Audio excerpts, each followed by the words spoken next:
obviously wrestling's a work, right? Everyone who watches it knows it. And it really grinds my gears when people say, hey, don't you know that stuff's fake?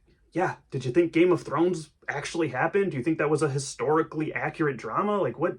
Anyways, there are certain moments that actually feel real, though. And because you invest so much time watching this product, like over years and years, decades of your life, yeah, some things actually really impact you, even though it's scripted. And I'm going to talk about sometimes that wrestling really pissed me off, like in real life, like had me heated, pacing around the apartment, just cussing to myself, right?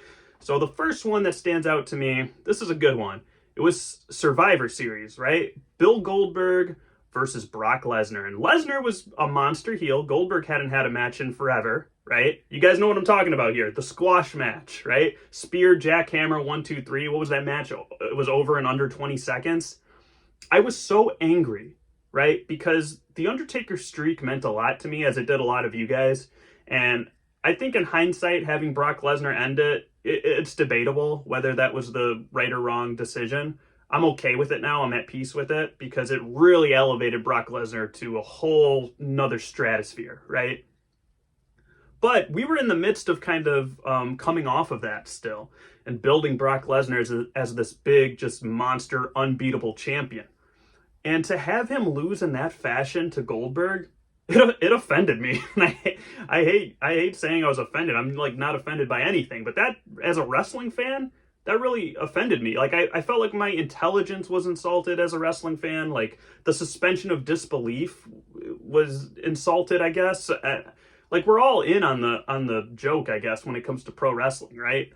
But to have everything, like that whole story that you were telling over months and months and months with Brock Lesnar just thrown out the window like that. And I guess like in kayfabe, Brock Lesnar was taken by surprise by Goldberg, right? You know, he didn't anticipate him to come at him like that. I get that, but at the same time,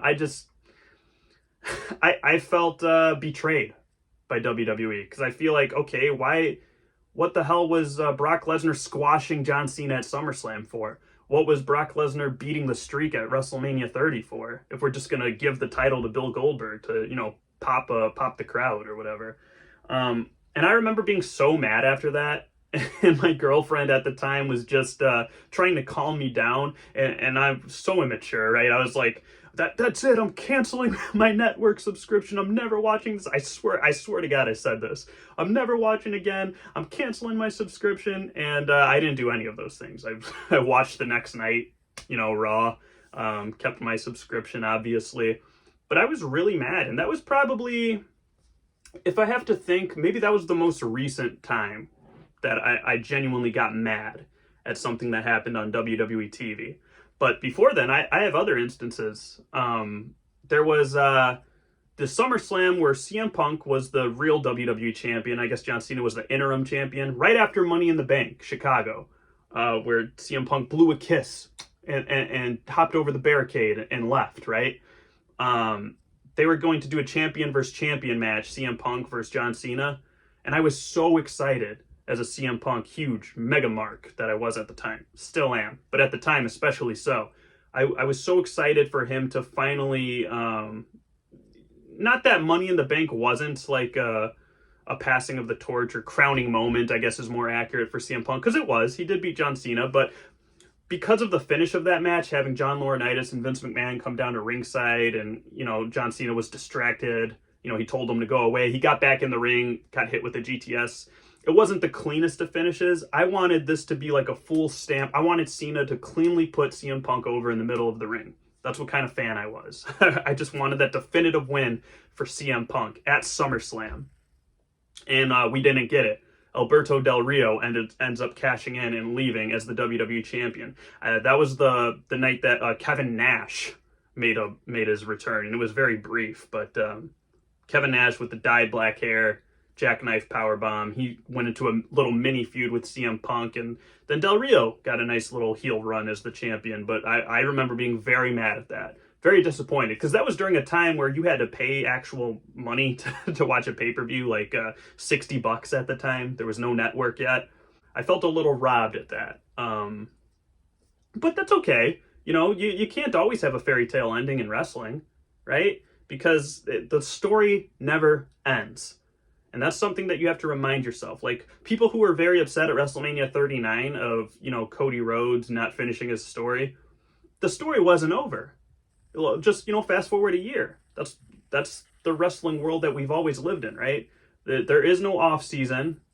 There is no Super Bowl, WrestleMania, I guess, but WrestleMania is like if you had the Super Bowl and then week 1 was the next night of the regular season, right?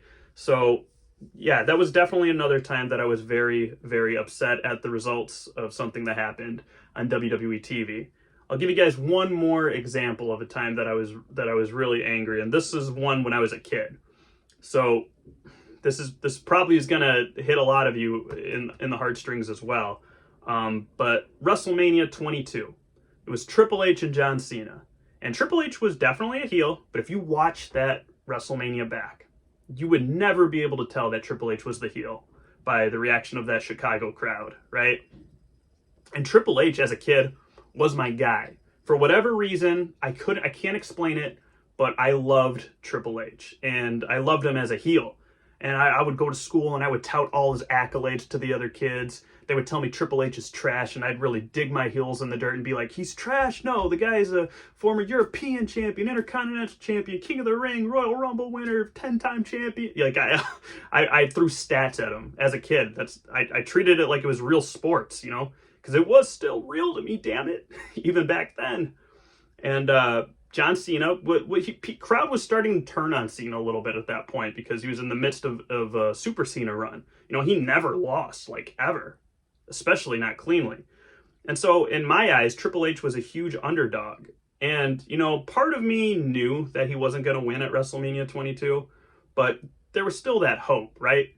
I mean, I'm a lifelong Bears fan. I tune in every Sunday knowing they're going to lose, but I still hope they're going to win. And that's how it was for me and Triple H. I knew he was going to lose, but I was still hoping that he was going to win. So when he came out to that cool entrance, bow down to the King of Kings, the Triple H, this was like prime Triple H to me.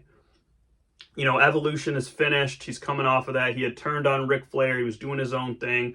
And this was like the last era of like really good heel Triple H before he turned babyface, started reuniting DX with Shawn Michaels and kind of being silly. I wasn't feeling Triple H in like the HD era and onwards, but so this was like the last hurrah for Triple H, and to have him not only lose at WrestleMania but tap out, I couldn't show my face at school the next day. I think I called in sick because I knew people were going to be giving it to me at all angles. I couldn't handle it, so I took the coward's way out. I called in sick the next day. I had my mom call me out. She was a real trooper, let me do it.